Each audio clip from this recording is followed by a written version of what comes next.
resignation, yun yung last na nagkausap kami ni President Ma'am, do you Marcos. think kung si President Marcos magsalita para sa inyo and on behalf of you, baka maayos kaya itong nangyayari dito sa Kongreso?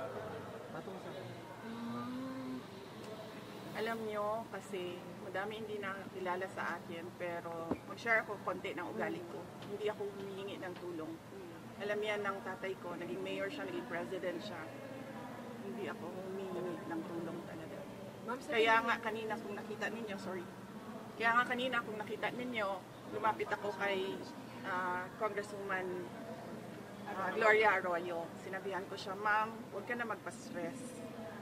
Dahil dito sa ginagawa nila sa akin, kaya ko ito. Don't stress yourself about it. Yan din ang sinabi ko kay Congressman Marcoleta. Ma'am, sa gitna po ng lahat ng ito, how are you po? How do you feel about what's happening right now?